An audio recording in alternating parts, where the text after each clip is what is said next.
So hello and welcome back to my YouTube channel. I hope आप सभी अच्छे होंगे अपने अपने घरों में और हमें अच्छा ही रहना चाहिए। सो जो लोग मुझे नहीं जानते, आई एम दिव्या, आपकी होने वाली चहेती प्यारी प्यारी लड़की। अब सबसे पहले मैं तुम्हें टाइम दिखाती हूँ कि 10:40 हो रहे हैं इधर, ठीक है। और मुझे चुल मची है मेकअप करने की, समझ रहे हो ना, नॉट मेकअप बट अभी मेरी फ्रेशर्स हुई थी तो कुछ लोगों को पता होगा, मैंने बताया था अपने उस वाले ब्लॉग में। अगर तुमने नहीं देखा है तो तुम देख लो जाके, ठीक है ना। मेरे चैनल में वो वीडियो पड़ी है, मैं उसका डिस्क्रिप्शन में लिंक भी डाल दूँगी, तो देख लेना जाके प्लीज़।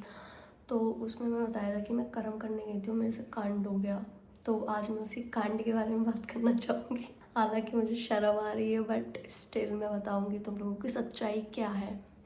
कुछ लोगों ने मुझे बहुत बदनाम करने की कोशिश की, लेकिन मैं तुम्हें बताऊंगी सच्चाई क्या है। नहीं, सच्चाई है यार, जज तो हर कोई करता है। So let's start. तो सबसे पहले तो मेरे इस बैकग्राउंड को थोड़ा कर देना इग्नोर, क्योंकि अभी मैं कुछ कर नहीं सकती, रात हो रही है और घर वालों का खौफ भी है कहीं आ ना जाए मुझे देखे इतनी रात में कौन वीडियो बनाता है। बट कोई ना, मैं कोई मेकअप नहीं करने वाली। पता है मेकअप क्यों कर रही? फालतू में कि आप बोर ना हो। देख रहे हो ना कितना स्ट्रगल करती हूँ यार, सपोर्ट नहीं ला रहे तुम लोग अपना, ठीक है। तो मैं तुमको बताती हूँ क्या हुआ था एग्जैक्ट। ओके, सो पहले एक दिन पहले का बताती हूँ। मतलब जिस दिन मेरी फ्रेशर्स थी तो मेरे घर पे मेरी एक दोस्त आई हुई थी, ठीक है। उसके साथ ना मैं डांस ही कर रही थी। मतलब मैं बड़ी एक्साइटेड थी, वो मेरी फ्रेशर्स है, ठीक है। बट वो होता है ना कि जब तुम किसी चीज़ के लिए बहुत ज़्यादा एक्साइटेड होते हो तो तुम्हारी वो बिगड़ने ही वाली होती है, बट तुम्हें समझ में नहीं आता है ना कि वो बिगड़ने वाली है। तुमको जब पता चलती है कि अरे यार ये तो बिगड़ गई यार, तो ऐसे ही कुछ मेरे संग हुआ था। तो यार मैं बहुत ज़्यादा वाला एक्साइटेड थी कि यार चलो यार फ्रेशर्स हो रही है इतने काफ़ी टाइम के बाद। बहुत पहले बहुत कश्मकश करनी पड़ी फ्रेशर्स के लिए, बट फाइनली हुई। उसी दिन का बताती हूँ कि तो उस दिन क्या हुआ ना, मैं अपने घर से निकली मस्त बढ़िया तैयारी यार होके। मुझे क्या पता था कि मेरे संग क्या होने वाला है क्या नहीं होने वाला है। तो मैं तो अपना मस्त निकली यार कि चलो यार अच्छी बात है, होगा, मज़े करेंगे, फुल एंजॉय करेंगे। बट जो हमारी किस्मत में होना होता है वो कोई रोक सकता है कि नहीं रोक सकता ना, तो वैसे ही हुआ भाई। मेरा एक तो सबसे पहले मैं गई, मस्त बैठी वहाँ पे, और मेरी दोस्तें थी वहाँ पे कुछ, मतलब दोस्त तो क्या एक ही थी, वो मेरे संगी गई थी। मैं, मेरी 2 दोस्त थे, हम लोग पहुँचे। सबसे पहले हम ही पहुँचे, सीनियर्स आए हुए थे हमारे और उनकी फेयरवेल थी उसी दिन, ठीक है। तो ना सीनियर्स आए हुए थे, बस हम ही 3 चौ बन के पहुँच गए। वैसे हर चीज़ में लेट होंगे पर इस चीज़ में लेट नहीं हुए कि टाइम पे पहुंचना है भाई, ठीक है। हम पहुंच गए मस्त है ना। जैसे हम वहाँ पहुँचे यार तो वहाँ पे ऑलरेडी इतने मतलब सिर्फ लड़के आ रखे थे, वो भी हमारी क्लास के ही थे। ऐसा कोई वो नहीं है कि अलग क्लास के थे। तो हम बढ़िया चिल कर रहे थे, मेरा मूड इतना बढ़िया था ना भाई साहब, अत का बढ़िया था, अत का। फिर मेरे मूड की जो बैंड बजाई है ना इन सब ने मिल के, पूछो ही मत। सबसे पहले तो मेरी और मेरी दोस्त को वहाँ जाके खड़ा कर दिया कि जाइए आप डांस करिए पहले। भाई इंसान को थोड़ा मिलता तो है ना कि थोड़ा सा एक बार देख लो कि हाँ ये पोजीशन ये ऐसे ऐसे हो जाएगा, तो नर्वसनेस भी नहीं ख़त्म होनी थी, पहले ही खड़ा कर दिया जाओ नचो। कहाँ से नच लूँ मैं, तुम बताओ। ये नच कहाँ से लूँ जब मुझे थोड़ा टाइम तो दो ना यार, थोड़ा सेट होने का टाइम लगता है ना। एक लड़की हूँ मैं, मेरी दोस्त भी एक लड़की है, नहीं समझ में आया ना उन्हें? नहीं आएगा, वो तो लड़के हैं ना इसलिए उनको कुछ समझ में ही नहीं आएगा। तो भाई चलो हमने वो भी सह लिया, मेरी डांस की ऐसी तैसी मर्जी, मैंने वो भी सह लिया। मुझे पता है वो सब तब आई याद कि सिर्फ वहाँ पे इतने बच्चे आए हुए हैं और हम, मतलब हमारी बात भी, अगर ये चाहते तो ये हमारे अलावा भी कुछ लड़कियों को वहाँ भेज सकते थे, पर इनने हमें ही भेजा। इनने हमें ही भेजा क्योंकि कह रहे थे गेस्ट आ गए हैं, तो गेस्ट को हम नाराज़ नहीं कर सकते, लेकिन ये हमें नाराज़ कर सकते हैं हमारा ही डांस बर्बाद करके। क्यों, हम तो भाई विद्यार्थी हैं, क्यों बुरा मानेंगे? नहीं मानेंगे ना बुरा। हमारी बेइज्जती तो ऑलमोस्ट हो ही चुकी थी, ठीक है। हमारा डांस वांस हो गया, हमने मस्त कर लिया, नच लिया नच लिया। जो हमारी क्लास की कुछ लड़कियां थी उन्होंने तो डांस ही नहीं किया। उन्हें पता है यहाँ भाई बेइज्जती होगी तो बहुत गलत होगा, लेकिन मैंने तो वो चीज़ फेस भी कर ली। हुआ हमारे कुछ ज़्यादा भाषण नहीं हुई क्योंकि उनके पास कुछ था नहीं ऐसा दिखाने को गेस्ट को, जो वो दिखाते हमारे डांस के अलावा कुछ दिखा ही नहीं पाए। तो सीधे हम आ गए उस पर रैम वॉक पे। हमने रैम वॉक की भाई, मैंने बढ़िया अपना इंट्रो दिया। वैसे ज़्यादातर ये मैं समझ सकती हूँ, कुछ लोगों को बहुत भुगतना पड़ता होगा जो वीडियोस वगैरह बनाते हैं, उनको बड़ा यार इनका मजाक उड़ाते हैं, जो खुद कुछ कर नहीं रहे होते हैं, और अगर हम कर ले तो उनको बड़ी समस्या हो जाती है कि क्यों कर लिया, बेइज्जती हो रही है एंड ऑल। बट बेइज्जती, इसमें क्या बेइज्जती है यार, अजीब है। मुझे तो उन लोगों से बड़ी नफरत होती जा रही जो ये चीज़ बोलते हैं मेरे सामने आके बेइज्जती हो रही है। सो हमारी हुई रैंप वॉक, हमने मस्त अपनी रैंप वॉक की, मेरी भी अच्छी गई, मेरे दोस्तों की भी अच्छी गई। उन्होंने मेरा इंट्रो लिया, मैंने इंट्रो में मस्त बोला मैं रील वगैरह बनाती हूँ, जो मैंने भी आपको बोला पहले कि लोग मजाक बनाते हैं, पता नहीं क्यों बनाते हैं, मुझे खुद नहीं समझ में आता, बट बनाते हैं। तो बढ़िया हमारी रैंक वॉक हुई। तो यार मुझे नहीं पता था कि मेरे नंबर बढ़ रहे हैं घट रहे हैं, आई डोंट केयर। मेरी दोस्तों को बनना था मिसेस फ्रेशर, बट मेरा ऐसा कोई इंटेंशन नहीं था कि मिस फ्रेशर बन जाओ। मैंने कहा बन गए तो ठीक, नहीं बने तो ठीक, इतना कोई लोड नहीं लेते हम। बस इंट्रो में ये सब बोला था। फिर हुई थी हमारी रैंक वॉक, देन हमारा आया टैलेंट राउंड, जो कि मेन था। और गेस व्हाट, मैं कहीं जाऊँ और मुझसे कुछ गलती ना हो या मैं गलत ना सुनूँ, ऐसा हो ही नहीं सकता। मेरे कानों में पता नहीं क्या ठेठी भरी है, क्या भरा है। सामने वाला बोल कुछ और होता है और मैं समझ कुछ और ही लेती हूँ। वो होती है ना एक प्रेजेंट बॉडी एब्सेंट माइंड, वो मैं हूँ। तो अभी हमारे आ गया टैलेंट राउंड की बात। ठीक है, मेरा एक दोस्त था जो कि मिसेस फ्रेशर बना, सॉरी मिस्टर फ्रेशर बना था। तो उसने शायरी बोली। ठीक है, हालांकि मुझे भी शायरी करना बहुत पसंद है। जो लोग मुझे जानते हैं, मुझे इंस्टा से जानते हैं, तो मैं कभी कभी ऐसे डाल देती हूँ शायरी वगैरह। पहले मैंने यही सोचा कि मैं शायरी बोल देती हूँ। ठीक है, मैं अपनी फ़ोन में फिर अपनी शायरी ढूंढ रही हूँ। गेस व्हाट, नहीं मिली। वैसे मेरे फ़ोन में हज़ारों शायरी की मैं अपने पास फ़ोटो रखती हूँ, लेकिन जब मुझे ज़रूरत थी तो मेरे पास फ़ोटो ही नहीं है। बताओ क्या करूँ। फिर मेरे दिमाग में आया कि मैं अपनी एक अलग ही दुनिया की बुद्धि चलाने लगी, जो कि मुझे नहीं चलानी चाहिए थी, पर मैंने चला ली। जो हमारी सेकंड ईयर की दीदी थी, मैंने उनसे पूछा कि दीदी मैं कोई एक अच्छी सी कोट बोल सकती हूँ क्या। वहाँ हो रहा है टैलेंट राउंड, हमें टैलेंट दिखाना है, पर मेरे दिमाग में भसड़ मची है कि मुझे कुछ ज्ञान देना है। बट ये ज्ञान देने का भी मैं तो कहाँ से आया। एक्चुअली मेरी पीडी क्लास होती है हर वेडनेसडे को, तो मेरी मैम ने बोला था कि आपको किसी भी एक टॉपिक पे स्पीच लिखना है, और मैंने लिखा था ह्यूमन एम्पावरमेंट पे स्पीच। तो मेरे अंदर था कि मैं इसे कब अपने जहन से निकालूं, कब मुंह से बोलूं। लो, बोल दिया। और इतने अच्छे टाइम पे बोला ना कि यार तारीफ, ऐसी तारीफ हुई ना यार, तारीफ को सल्यूट है यार। मैंने बोला कि ये जो लड़के होते हैं, ये जो पीठ पीछे गालियाँ देते हैं लड़कियों को, और मैंने भी बहुत कुछ फेस किया है। जब मैं रील बनाती थी ये वो, क्या होना था, मेरी बेइज्जती होगी। जो वहाँ गेस्ट बैठे थे उन्होंने बोला बेटा टैलेंट राउंड है, आप भड़ास नहीं निकाल सकते किसी पे।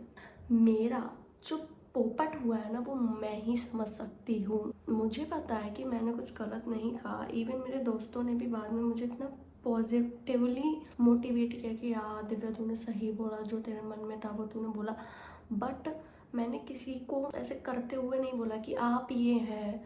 ये मेरी भड़ास थी उन हेटर्स के लिए जो मुझे हेट करते थे, और वो मैंने गलत जगह निकाल दी। तो लोग मेरा मजाक उड़ाते हैं इस चीज़ पे लेके कि मैं वीडियोस बनाती हूँ, या इस चीज़ पे लेके तुम मजाक बनाते हो, तो तुम मुझे सबसे बड़े विल्ले लगते हो। और ऐसा बिल्कुल मत समझना, तुम्हारे इस ज्ञान से मुझे जरा रत्ती भर भी फर्क पड़ेगा, कतई नहीं पड़ेगा। नहीं विश्वास तो कोशिश करके देख लेना। I like those people who support me in any condition, ना कि वो जो बस मेरी पीठ पीछे बुराइयाँ करें, मेरे बारे में अंड संड बोले। तो भाई देखो मैं बता रही, फिर अब 1 मिनट में अपना मेकअप रख दूँ, वरना मेरा हो नहीं पा रही है आपसे कम्युनिकेशन, क्योंकि मैं रेवल किड नहीं हूँ जो मेकअप करते करते बतिया लूँ। तो फिर उन्होंने बोल दिया भाई मेरी आदत हो गई है हर चीज़ में करने की। मैं वहाँ स्टेज पे, यस मैम मेरा हो गया डन। शी लाइक बेटा आप आ जाओ, बेटा आप आ जाओ, आपके मार्क्स अच्छे हैं, आपने बढ़िया किया है। बाकी 2 राउंड में आप ये राउंड में भी डांस कर दो, आप डांस अच्छा करते हो, ये वो। मैंने सिर्फ 4-5 में फोर्स किया। भाई सेल्फ रिस्पेक्ट की बात थी यार, कैसे जाऊँ मैं वहाँ खड़े टीचर्स, वहाँ खड़े गेस्ट ने मुझे इतना इंसिस्ट किया ना भाई कि जाओ। मेरी टीचर तो बोली थी जाओ बेटा बेटा तो जाएगा ना। फिर तो मैं चली गई, मैंने नच दिया, नच देने सारे हिले लिखे पे नहीं नचाना। मैंने अपना नाच किया, मैं वहाँ से भागी भाई, जो भागी। मैंने कहा बेइज्जती हो चुकी है, अब यहाँ से निकल लो, उसी में भलाई है। ठीक है, बैक स्टेज पे जाके रोई, 4 आंसू गाए मैंने। वहाँ की वर्कर थी, आया जो ऐसे चाय वगैरह देती है, मैंने उनसे आके बातें की। मैंने बोला आंटी अब तो मैं आऊँगी ही नहीं, मैं तो 10-15 दिन कॉलेज ही नहीं आऊँगी, बहुत बेइज्जती हो गई, ये वो। और हालांकि बाहर अपना एंजॉयमेंट चल रहा, कितनी मस्त रोई जा रही। फिर मैंने सोचा मैं रो क्यों रही हूँ, इसलिए क्योंकि मेरी बेइज्जती हो गई। लेकिन ये सब तो it's a part of life bro, it's a part of life. फिर एक मेरी मैम आई, वो बोलती हैं कि मेरे सर में दर्द होता है, मैं चाय के बिना नहीं रह पाती। मैंने कहा यस, मेरी मम्मी भी नहीं रह पाती हैं, क्योंकि और कोई था ही नहीं ना बात करने को, तो उन्हीं से किए जा रही हूँ मैं। मैंने कहा मैम बेइज्जती हो गई है ये वो। मैम बोलती नहीं बेटा आपको बहुत अच्छा था। बढ़िया गाने वाने चले, फिर से डांस हुआ। मैंने किसी का डांस तक नहीं देखा। मैंने कहा मैं क्या ही किसी का डांस देखूं, मेरी तो हिम्मत ही नहीं हो रही है ओडी में जाने की कि मैं फिर से वहाँ जाऊँ, लोगों को फेस करूँ। पता नहीं लोग, मैं खुद समाज को इतनी इम्पोर्टेंस दे रही हूँ, पता नहीं किस लिए, जबकि मुझे नहीं देनी चाहिए उस गिरे हुए समाज को। नॉट ऑल बट कुछ लोग होते हैं यार, बहुत गिरे हुए लोग होते हैं। मैं सबकी नहीं बोल रही, बट कुछ बहुत ही ज़्यादा होते हैं यार, जिन्हें बस मौका चाहिए किसी इंसान का मजाक उड़ाने में या वगैरह वगैरह। शायद उन्हीं की वजह से शायद मैं ना जा रही हूँ, ठीक है। और मेरी किसी से इतनी अच्छी बॉन्डिंग भी नहीं, बस मेरे 3-4 फ्रेंड्स हैं, वो भी मेरे ही क्लास में। मैं इस कॉलेज में गई थी कि मैं एंजॉय करूँगी, बट इस कॉलेज में मेरे दोस्त से ज़्यादा मेरे दुश्मन बन चुके हैं। मैं किसी की सहन नहीं कर पाती अब, किसी की भी। कोई भी बना रहा है, I don't care who are you, मुझे बुरा लगेगा, मैं सुना देती हूँ। फिर अनाउंसमेंट हुई कि बच्चे आ जाएं, सारे फ्रेशर्स ओडी में आ जाएं स्टेज पे। एंड मैं सुन रही हूँ, बट मैं कोई रिस्पॉन्स नहीं दे रही। मुझे पता है कि हाँ, यहाँ पे मिस्टर एंड मिस फ्रेशर वाला सीन चल रहा है, बुलाया जा रहा है, ठीक है। बट मेरा जाने का मन नहीं था। मुझे लगा कि जब मेरी इतनी बेइज्जती हो ही गई तो मुझे फ्रेशर कौन ही बनाएगा। फिर मैंने बोला चलो अब चलते ही हैं, जो भी हुआ हो जाने दो। फिर ना यार नाम अनाउंस हो रहा है, ठीक है। तो मिस्टर फ्रेशर तो किस मतलब सबसे पहले मिसेस फ्रेशर ही उन्होंने बोला कि miss fresher is Mrs Divya. और मैं कॉल पे बात कर रही हूँ अपने किसी भी एक रैंडम दोस्त से, एंड मैं उसे बता रही हूँ कि प्लीज़ यार मेरे संग ऐसा ऐसा हो गया है, वैसा वैसा हो गया है, और मेरा नाम अनाउंस होता है। और गेस व्हाट, मैं ओडी से बहुत दूर थी, बहुत। अब किसी का नाम अनाउंस हुआ तो ऑब्वियस सी बात है वो आएगा, और वो भी मैं भागते हुए आई, फिर दौड़ दौड़ दौड़। तो मैंने कहा अभी अगर मैं वहाँ पहुँची नहीं तो ये टीचर्स फिर फालतू का बोलेंगे, मैं बर्दाश्त नहीं कर सकती हूँ। सो मैं गई, और फिर उन्होंने बोला, मैंने कहा ma'am me you are Divya, मैंने कहा yes I am Divya. So उसके बाद मुझे बढ़िया क्राउन व्राउन पहनाया, लोगों के हक्के बक्के हो गए कि आधे जल गए, वहीं पे राख हो गए, जल गए। और मुझे मेरी किसी भी एक दोस्त ने बताया कि तुम्हारे बारे में एक लड़की ऐसा ऐसा कह रही थी, कहने दो। मैंने कहा कहने दो, क्योंकि उसे फ्रेशर बनना था, बट अनफॉर्चुनेटली वो नहीं बन पाई। फिर हम बाहर गए तो मेरा एक फ्रेंड सर्कल बन चुका है ऑलमोस्ट। तो उन्होंने मुझे बड़ा अप्रिशिएट किया कि यार बहुत अच्छा हुआ तू बन गई, ना कोई और बन जाता तो उसके तो हाव भाव ही बढ़ जाते, ये वो। तो फिर मुझे खुशी हुई। फिर मैंने उनसे बोला यार मेरी आज बेइज्जती हो गई, ये वो, अब मैं कैसे आऊँगी यार कॉलेज, मेरे से तो आया भी नहीं जाएगा। तो उन्होंने बोला कि यार कुछ नहीं हुआ है, सब ठीक है, बस तू ज़्यादा सोच रही है। तो मैंने कहा ओके। मैंने कहा मुझे लग भी रहा है कि मैं कुछ ज़्यादा ही सोच रही हूँ बिना मतलब का, हालांकि मुझे कोई इतनी इंपॉर्टेंस दे भी नहीं रहा, मैं लोगों को इतनी इंपॉर्टेंस दिए जा रही हूँ बिना मतलब की। तो मैंने फिर उस चीज़ से मूव ऑन किया। मैंने मस्त फ़ोटो खिंचाई, मस्त फिर चिल मारा। फिर मैं भूल गई एक पॉइंट पे मेरी बेइज्जती भी हुई थी, बट जो वहाँ लोग बैठे थे उन्हें आज भी लगता है कि मैं उस चीज़ को लेकर डिप्रेस्ड हूँ। सो हाँ, मैं उस टाइम पे हो गई थी, और मैं रोई भी यार इसलिए नहीं थी कि यार मेरी बेइज्जती हो गई, बट मैं रोई थी इसलिए कि मैंने इतनी बड़ी बेवकूफ़ी कैसे कर दी। मैंने सुनने में भी गलती कर दी यार, सुन भी नहीं पाई ठीक से कि यार वो बोला क्या है उन्होंने एग्जैक्टली। बट वही ना यार, देखो यार it's a part of life, आप कुछ गलतियों से ही सीखते हो, ठीक है। सब कुछ परफेक्ट हो जाए, कभी ना कभी इम्परफेक्ट चीज़ें भी होती हैं ज़िंदगी में, तो आपको उसके लिए हमेशा रेडी रहना चाहिए। समझ में आ रहा है ना, रेडी रहोगे तभी सारी चीज़ें ठीक हो पाएंगी, समझ रहे हो ना। तो जो कुछ भी हुआ वो उनकी मर्ज़ी है, वो मेरे बारे में कुछ भी सोचे मुझे घंटा फर्क नहीं पड़ता, और ना ही पड़ेगा शायद। सो या I just enjoy in myself. So that's all for today, and my makeup is also done. Sorry मेरा मस्कारा रह गया था, मेन थिंग भाई। वैसे मुझे मेकअप में यही सब, मुझे सिर्फ मस्कारा पसंद था, मैं वही भूल गई। और मेरे यहाँ बारिश हो रही थी, दैट्स वाई मैंने ये स्टॉल डाल रखी थी, क्योंकि मुझे सर्दी लग रही थी। और तुम लोग बताना मेरा ये मेकअप कैसा लगा तुम्हें। सुंदर तो है वैसे। If you like this video then do like and subscribe my YouTube channel, and I know sorry क्योंकि मैं बहुत लेट वीडियो डालती हूँ, बट ये मेरी प्रॉब्लम है। बट अब मैं कोशिश करूँगी कि मैं कंसिस्टेंटली यूट्यूब पे भी एक्टिव हो जाऊँ। एंड या bye bye, take care, love you so much.